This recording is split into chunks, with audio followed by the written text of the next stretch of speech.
So today has an important economic calendar event, which is definitely going to influence the market. So be prepared. The big move that we spoke of yesterday is still in motion and it hasn't fully played out as of yet. So let's get straight into it. And that economic event that I am talking about is, of course, the unemployment rate and unemployment change data that is coming out for the US. So keep an eye on that. I'm sure by the time Rand shows on for the Banter Friday, you can watch that and we'll probably be discussing live what the result of that is. In other breaking news, what had just come in late last night is there was a 586 million BNB hack that happened.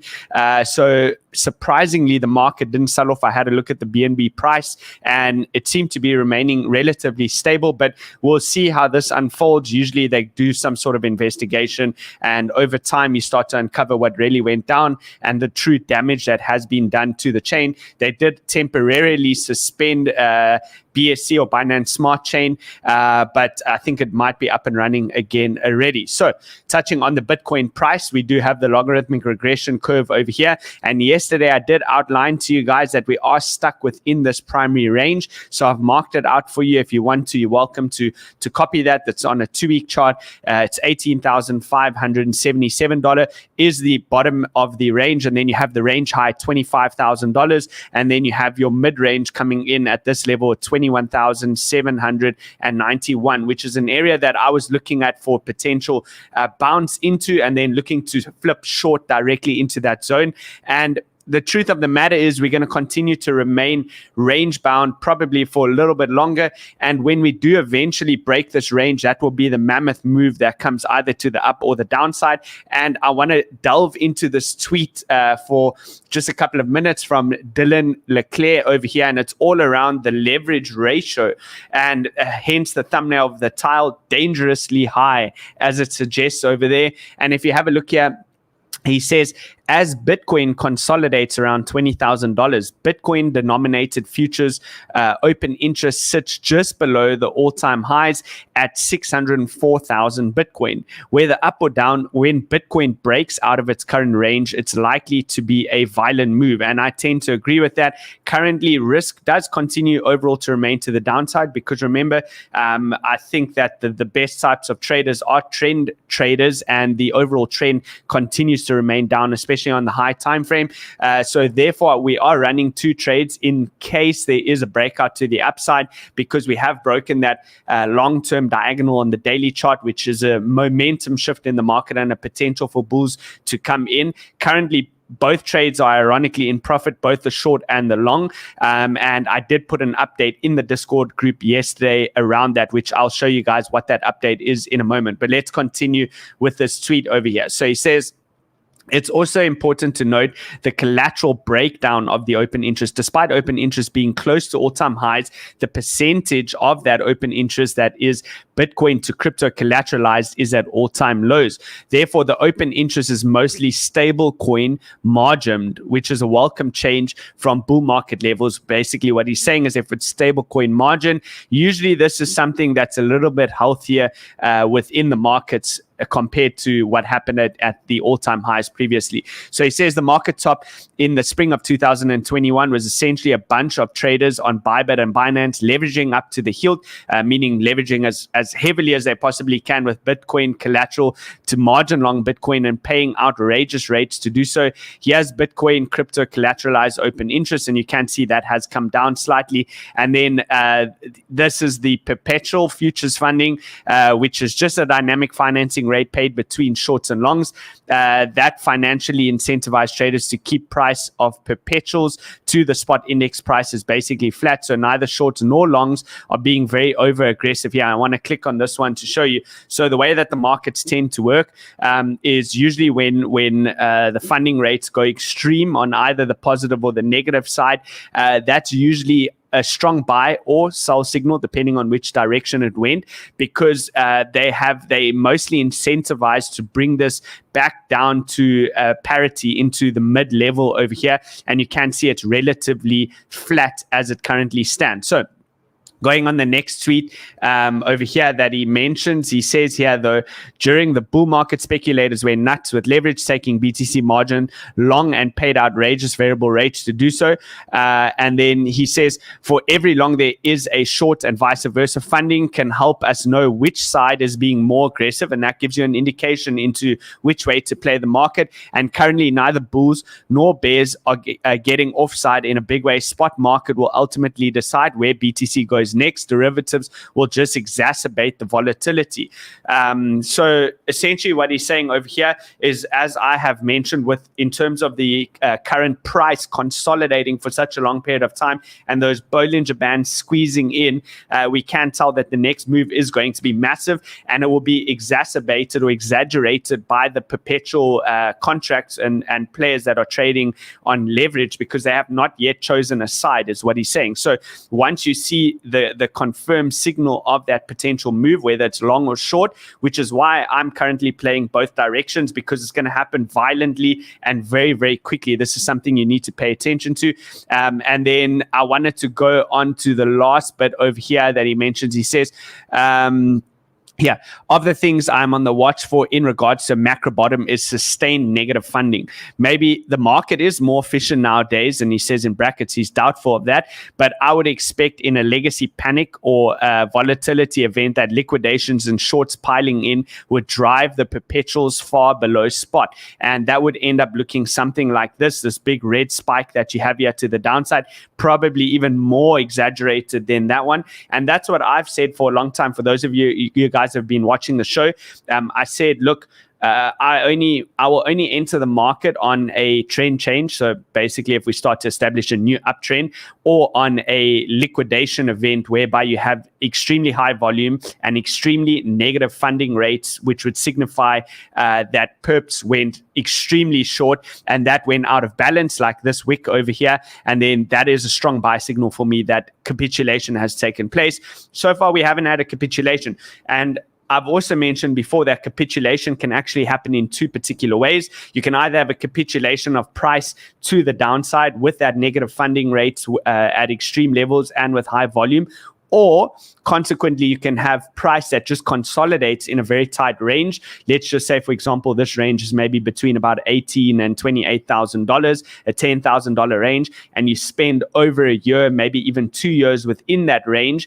Then people capitulate in a different manner through boredom. They basically leave the market. That is a time-based capitulation. So looking at actual price, here's our current trade, and I updated this in the Discord. I said, look, I suggest moving stops into complete break even on this Bitcoin trade. So currently you would still be in the short trade over here.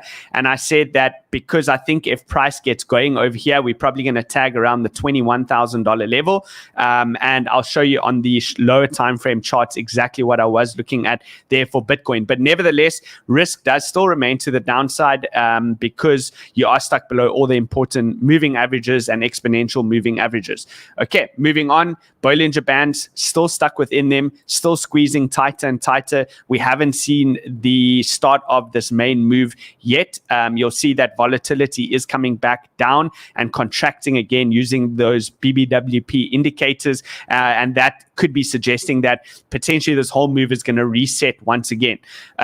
Here's something interesting, though, that did happen. It's a valid change to note, is the support line has officially been broken down.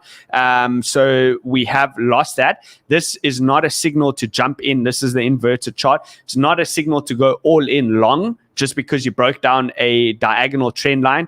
This simply just signifies that there is a change in momentum. And what you could end up seeing is something like this. Just as an example, you could just see a range that gets formed where price will kind of bounce around between the top and the bottom of that range. In order for a true change to take place, you do need to take out $22,500 on a closing basis, meaning those candles on a daily and 3-day, for example, need to at the very least close above that level or below this trend line over here, because then you take out this higher low, and now we start to shift the trend. So That's noteworthy over there. Here you have Alex Kruger, who points out 2008 versus 2021. Again, always told you I'm not the biggest fan of fractals, but you have to consider it when you are in a strong downtrend on the stock markets. And this is kind of the picture that you're looking at as a fractal. Of course, the yellow is currently where we're at, and then the blue is 2008. And technically speaking, this fractal is still holding true. Remember, tying in with that chart that I covered called the kiss of death on a monthly, you can expect that there is a potential for at least 1 to potentially even 3 months of further upside before you do confirm the next major downside move. So keep that in mind. Any trades that you're taking, you have to be super careful on managing your risk. All right, let's have a look. I just want to make that bigger. NASDAQ, what did that do yesterday? So started to sell off, didn't quite make it to the target. Let's say I'll still keep an eye out on that. I still believe that it could reach this as long as it holds a supporting box over here. Then I would expect maybe still another 3-4% upside on that. What has the DEXI done? Look at that massive bounce out of that zone. Very, very interesting. Let's see over the course of next week if this is going to continue to the upside. Then I would anticipate it's probably going to take out those previous highs over there. And then our ultimate target remains at 119.2. S&P 500 futures, what is this one doing? Looks very similar to the NASDAQ, of course, still targeting this range. I think that's where the primary liquidity would lie. And I want to see that flip from what was previous support into resistance. So close eye on those things. One more thing, let's touch on the 10-year yield. Also looks similar to the DEXI, bouncing off a key level, which is your support within this zone over here. Let's grab this. So there you go.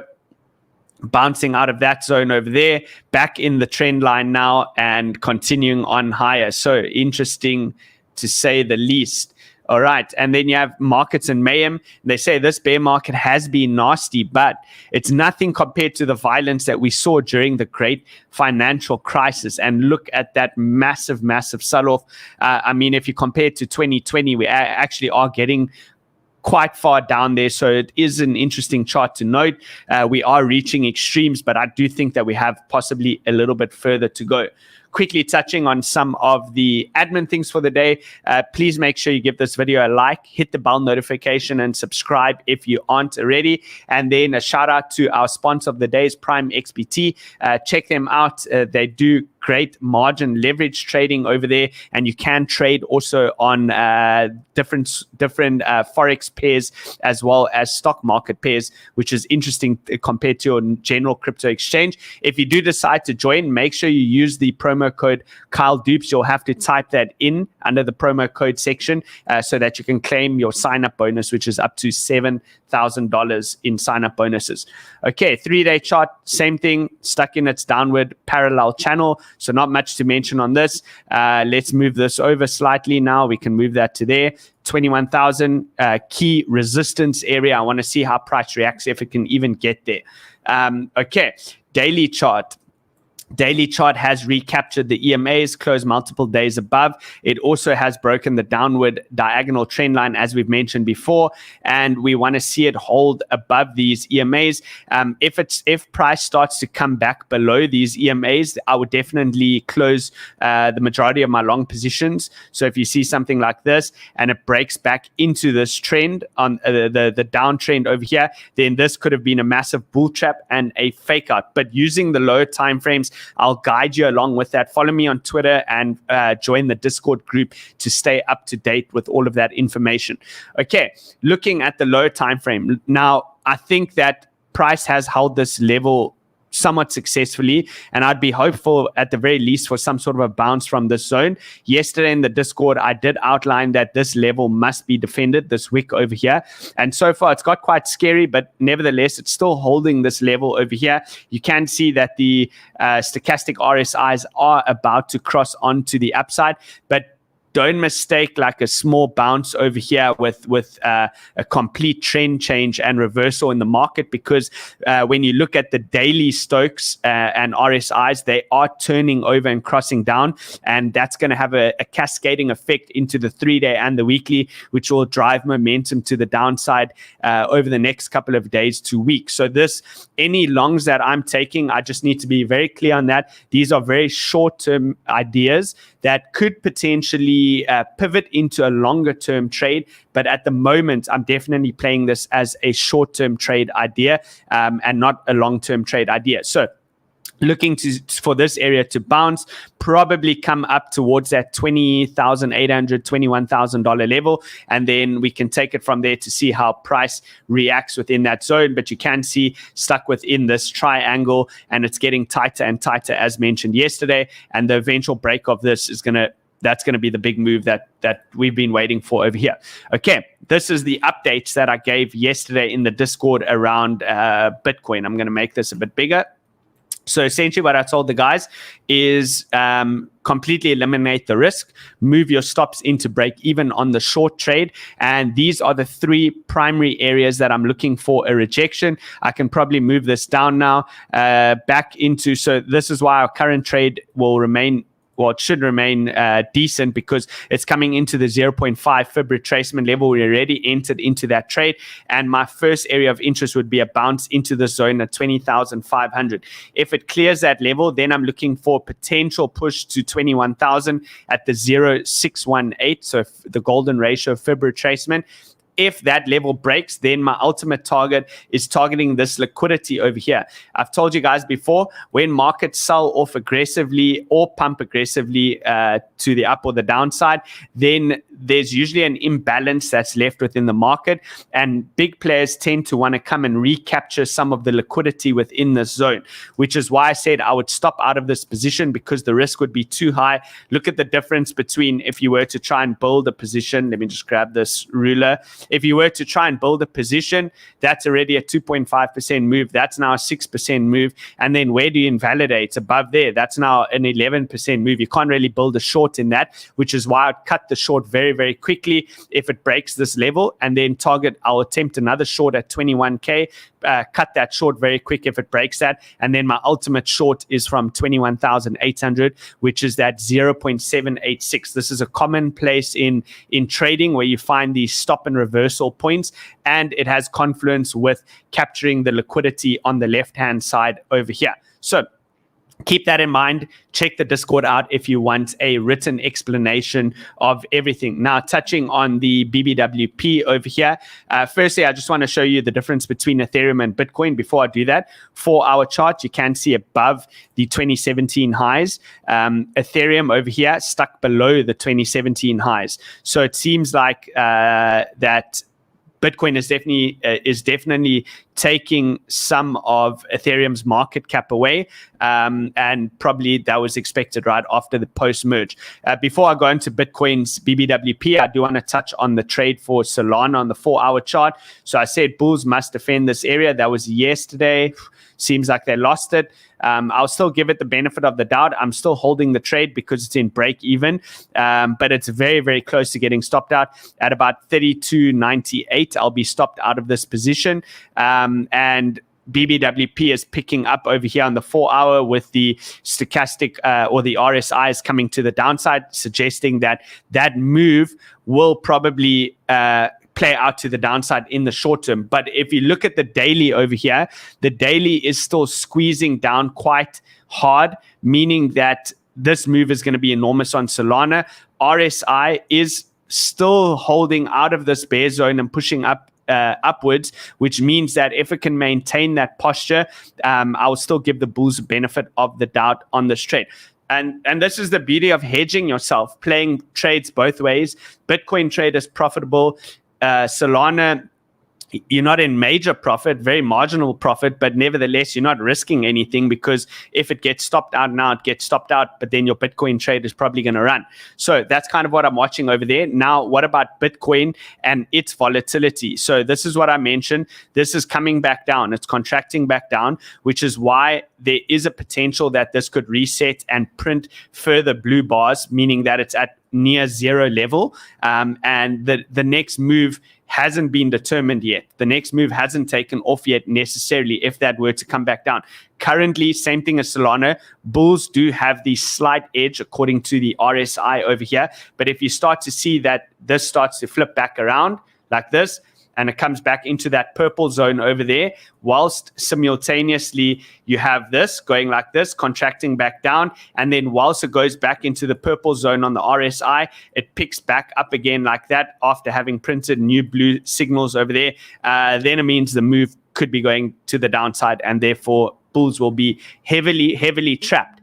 And that will be a big move, guys. I think the next move is going to be around 30%. Who knows, possibly even 40%. So pay close attention. Today could be a catalyst with regards to the unemployment rates. I don't think it's that much of a big deal, but you never know. You never know with these economic events. Quickly wanted to touch on one last thing over here. Just quickly pause that. All right. Have a look in the description below. We are going to be running the ByBit and Bitget competition in I think it's in about a week or so that it begins. But you can register if you've already got a one of any Crypto Banter, Bitget, or ByBit link, then you'll be eligible. If you don't already, then consider using one of mine. You do get a sign-up bonus. Just click the links below over here, and then you can register. Same thing as the previous times. There will be prizes for all, and I'll also be doing I don't know if I should say that, subject to approval, I will also be doing a giveaway to fund people's Bitget and ByBit accounts, subject to approval. This is information from Rand yesterday, so don't quote me on that yet. And I think that's it, guys. Yeah, the Bitget is going to be applicable for US residents because you don't need a VPN or anything. ByBit is non-US residents, or if you're a US resident and you want to use a VPN, then go for it. You do you. Okay, guys, I think that brings me to the end. Let's see. Join the Discord group. Let me just quickly touch on that, because I'll keep you up to date over here on the weekend. And I just wanted to let you know, I did catch the culprits that were putting the eggplants over here, 165 eggplants. I wrote here, I want to see these 53 people in my office first thing tomorrow morning. Now they put 165. So you can see, if I just click on it like this, I can see all of you guys that have done that. I'm going to give you wrong trades now. I'm going to give you wrong trades and wreck you.